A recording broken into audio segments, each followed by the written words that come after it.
Sebelum melanjutkan, jangan lupa subscribe dulu. Terima kasih. Bab 157, Master sebelumnya dari God Binding Ring. Menyaksikan reaksi keras yang datang dari Zhao Su dan Yuming, Huang Xiaolong yakin mereka telah mendengar tentang cincin pengikat dewa. Dan benar saja, Zhao Su angkat bicara, Yang Mulia, cincin pengikat dewa adalah salah satu dari 10 harta surgawi teratas dan berada di nomor 6. Nomor 6. Mata Huang Xiaolong menyipit dan dia merasa gembira. Sebelumnya, dia telah menduga bahwa cincin pengikat dewa lebih tinggi dari pagoda harta karun Linglong, tetapi dia tidak menyangka cincin itu akan menduduki peringkat ke-6 dalam daftar harta karun surgawi. Ada jurang pemisah yang sangat lebar antara kekuatan dan daya yang diberikan oleh setiap harta karun surgawi dalam daftar.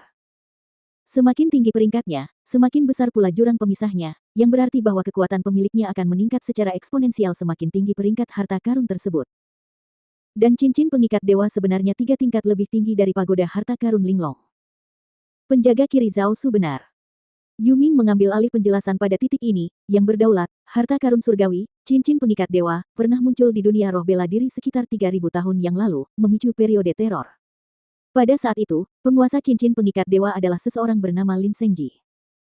Dia adalah penguasa sekte jahat, yang menyukai pembantaian dan pembantaian secara alami, yang membangkitkan amarah banyak kekuatan di dunia roh bela diri yang memutuskan untuk bergandengan tangan dan mengepung Lin Zhengji. Meskipun Lin Zhengji sangat kuat, di bawah serangan terus-menerus dari begitu banyak kekuatan, dia tetap terbunuh pada akhirnya. Bahkan sekte jahat yang dia bangun pun dimusnahkan dalam semalam. Penguasa sekte jahat, Lin Zhengji. Huang Xiaolong terkejut. Penguasa cincin pengikat dewa sebelumnya yang merupakan penguasa sekte jahat benar-benar mengejutkannya. Ya. Zhao Su berkata, pada saat itu, Lin Zhengji berada di puncak alam Sein Ordo ke-9 dengan satu kaki di alam dewa. Jumlah ahli alam Xiantian dan Sein di bawahnya saat itu tidak terhitung banyaknya. Dalam serangan gabungan roh bela diri itu ada banyak kekuatan. Meskipun mereka berhasil membunuhnya, mereka juga kehilangan setengah dari ahli mereka dalam pertempuran itu.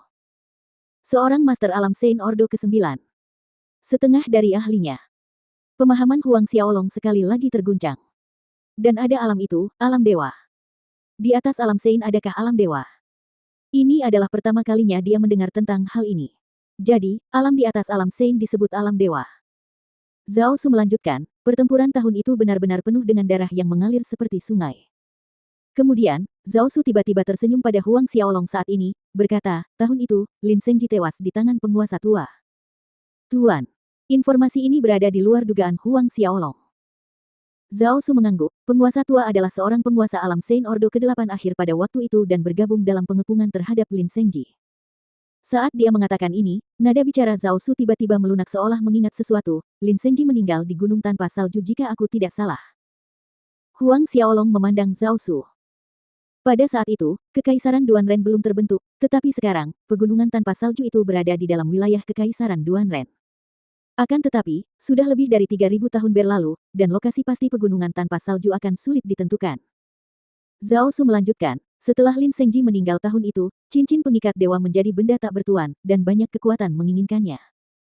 Manusia dan sumber daya dihabiskan untuk mencarinya, tetapi hingga hari ini tidak ada berita tentang siapapun yang menemukannya. Emosi Huang Xiaolong melonjak. Pegunungan tanpa salju, mungkinkah itu pegunungan yang mengelilingi danau pencerahan kerajaan Yuai? Pasti begitu. Jika tidak, akan sangat sulit menjelaskan bagaimana cincin pengikat dewa muncul di danau pencerahan. Masalah lain yang menarik perhatian Huang Xiaolong adalah gurunya, Ren Wokuang. 3000 tahun yang lalu, gurunya adalah seorang Master Sein Realm tingkat akhir tingkat ke-8. Lalu, sebelum guru menghilang, yaitu sekitar 60 tahun yang lalu, seberapa tinggi kekuatannya?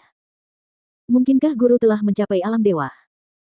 Jika memang dia maju ke alam dewa, lalu bagaimana dia mati? Seseorang membunuhnya. Siapa yang mungkin memiliki kekuatan untuk melakukan hal itu? Tunggu. Ada kemungkinan guru tidak meninggal. Tiba-tiba, pikiran ini terlintas di benak Huang Xiaolong. Selama ini, dia mengira guru Ren Wokuang sudah meninggal, bagaimana kalau ternyata tidak? Dia hanya pergi ke suatu tempat. Seperti yang dikatakan orang-orang dari gerbang Asura selama ini, dia hanya menghilang. Yang Mulia, mengapa Anda tiba-tiba bertanya tentang cincin pengikat dewa? Pada saat ini, Yuming tiba-tiba bertanya. Semua orang di aula menoleh untuk melihat Huang Xiaolong. Sejujurnya, aku punya cincin pengikat dewa. Menghadapi ekspresi bingung semua orang, Huang Xiaolong berbicara terus terang.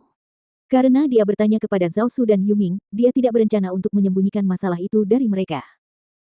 Mengenai masalah perolehan dan pemurnian pagoda harta karun Linglong, dia 100% yakin bahwa Yuming menyebutkannya kepada Zhao Su. Karena Zhao Su tahu dia memiliki pagoda harta karun Linglong nomor 9, menambahkan satu harta karun lagi ke dalam daftar tidak akan membuat banyak perbedaan. Apa? Keempat orang itu terkejut dan mereka semua langsung berdiri dari tempat duduk mereka, termasuk Fei Hou dan Hao Tian. Keduanya tidak tahu apa-apa dan tidak tahu bahwa Huang Xiaolong juga berhasil memperoleh dan menyempurnakan cincin pengikat dewa.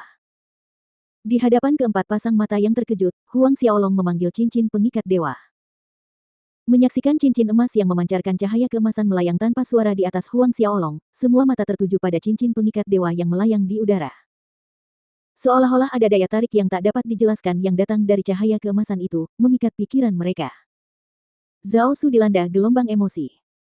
Setahun sebelumnya, ketika Yuming kembali ke markas dan melaporkan kepadanya tentang Huang Xiaolong, menjelaskan secara rinci tentang bakat luar biasa Huang Xiaolong, roh bela diri kembar, dan fakta bahwa ia menyempurnakan pagoda harta karun Linglong, baik ia maupun Zhang Fu tercengang. Sekarang, ia melihatnya dengan mata kepalanya sendiri, harta karun surgawi lainnya, cincin pengikat dewa nomor 6 dimiliki oleh Huang Xiaolong. Kegembiraan dalam hati Zhao Su sulit ditahan. Dua harta karun surgawi dalam daftar, nomor 9 dan nomor 6 disempurnakan oleh Huang Xiaolong.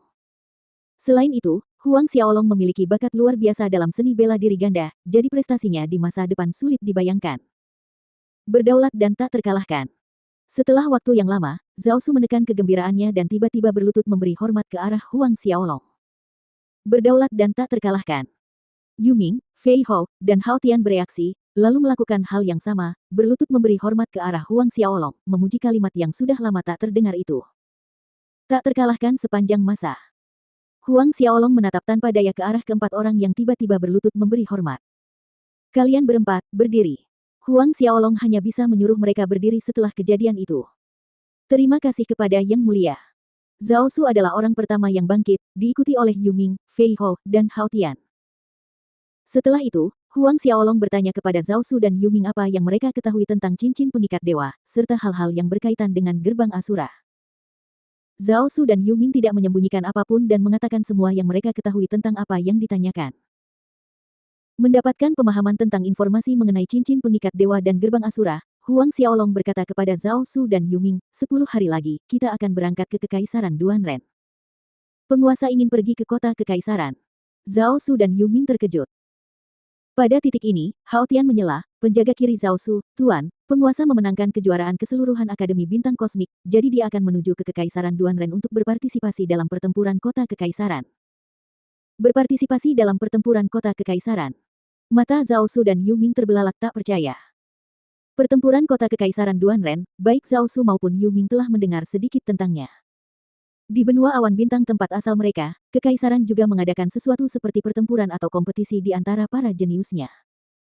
Tapi, bukankah Sovereign baru berusia 17 tahun ini? Di usia 17 tahun, dia bisa merebut gelar juara akademi dan mewakili akademi dalam pertempuran kota Kekaisaran Duanren. Yang Mulia, apakah Anda sudah berhasil menembus Ordo ke-10? Yuming bertanya dengan hati-hati. Menurut pendapat Yuming, agar Huang Xiaolong bisa menjadi juara umum akademi, ia setidaknya harus menjadi prajurit tingkat ke-10. Berapa umur Huang Xiaolong saat ini? Pemuda ini masih bocah, yang membuat Yuming sulit mempercayainya. Bahkan Zhao Su menatap Huang Xiaolong dengan curiga. Huang Xiaolong mengangguk, 2 bulan lalu, aku telah mencapai puncak akhir Orde ke-10, sekarang, tinggal setengah langkah lagi dan aku akan mampu menerobos ke alam Xiantian. 2 bulan lalu, puncak akhir Orde ke-10. Hanya setengah kaki dan dia bisa menerobos ke alam Xiantian. Mata Zhao Su dan Yuming hampir keluar dari rongganya sebelum napas tersengal-sengal terdengar dari mereka. Seorang prajurit puncak Ordo ke-10 berusia 17 tahun. Tidak, tunggu. 2 bulan lalu, itu berarti, penguasa masih berusia 16 tahun, kan?